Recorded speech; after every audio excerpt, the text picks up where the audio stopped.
Hello guys, apparently HATurday is becoming a once every 2 weeks kind of thing. Just seems to work out that way for some reason, so I guess HATurday is once every 2 weeks now. I don't know why that schedule works for some reason, but it does, So to begin with, this hat I got in Michigan. I was visiting a friend, and it was in like this really cool hat shop, and I hadn't gotten a hat like this before. I was looking over like a lot of different styles, and like the store lady was really nice and helped me pick one out. So it was kind of a cool experience, and I've never seen a hat like a hat store, like a store only for hats. At least not in the United States. So I was like, yeah, this is really cool. And the story today is another traveling story, and it happened to me and my sister when we were visiting Japan. We had a relative living there, so we were able to stay with them while we explored the land, basically.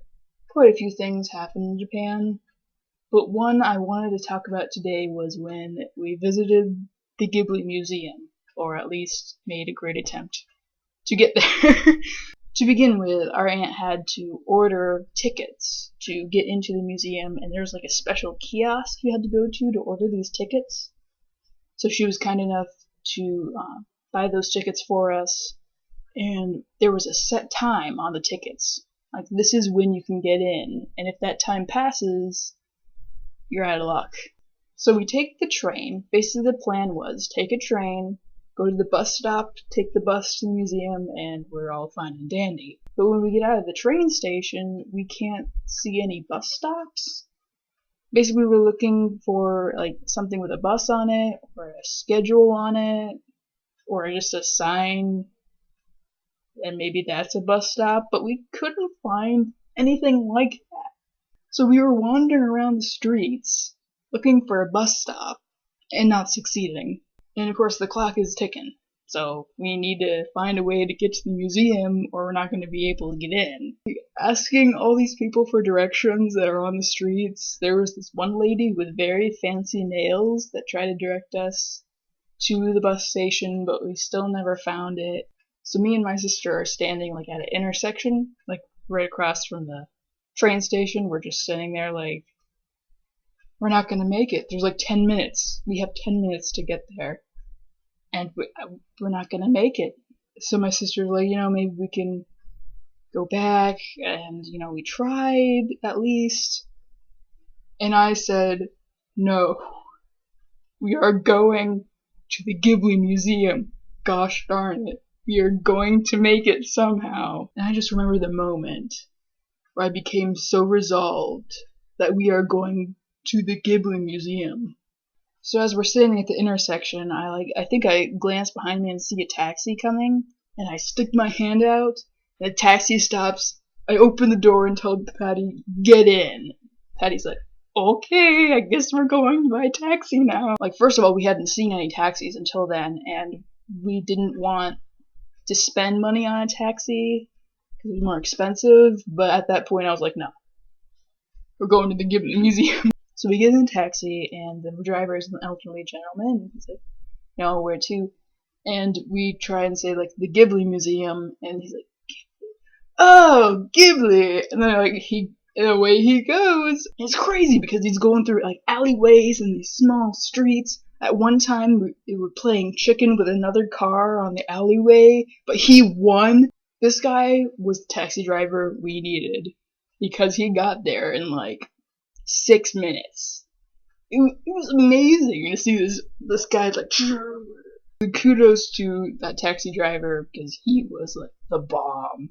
And we drive up and, funnily enough, there's the bus station that's in front of the Ghibli Museum, and it's like really clear that it's a bus station. So we pay the taxi guy, we dash out of the taxi, and we are running for the Ghibli entrance. And I actually run past the ticket counter. My sister's like, no, come back, we need to give them our tickets. But we made it. We made it in time, and we got to go in and visit the Ghibli Museum. I'm not really into museums in general, but the Ghibli Museum was like the coolest museum ever. I was geeking out pretty much the entire time. What comes with our ticket is actually a movie ticket to see a short film in their theater. So me and my sister got to see the short film with the kitten bus in My Neighbor Totoro. Do you remember the cat bus?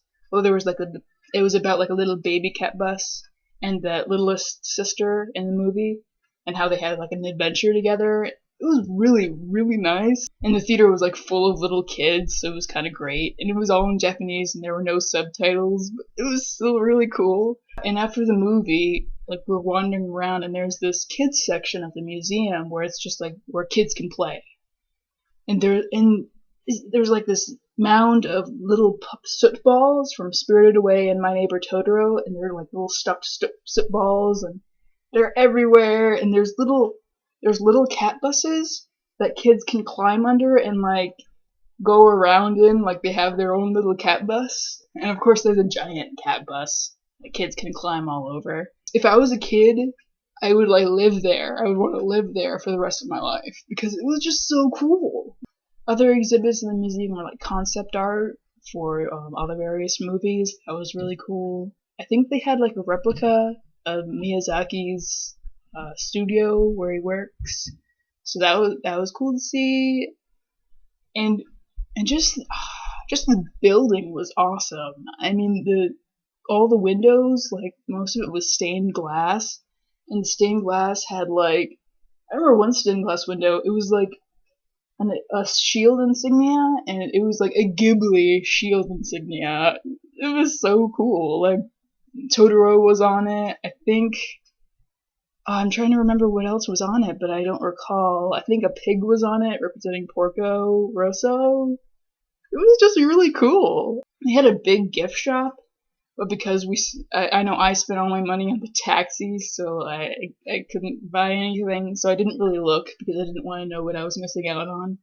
But they had a huge gift shop though, so I want to go back and buy something. You could also go up to the roof of the museum, and there's a life-size replica of a robot from Castle in the Sky, and it's really cool. Honestly, I think I was on overload when I was there, so I don't remember like everything that was in the Ghibli Museum. I need to go back and visit again because it was so cool. Also, pictures weren't allowed, and I didn't know that, so I was taking pictures, and a lady had to come up to us and say, "No, you can't take pictures. I'm so sorry."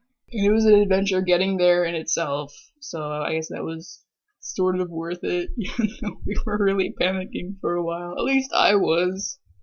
So that was a piece of my trip to Japan.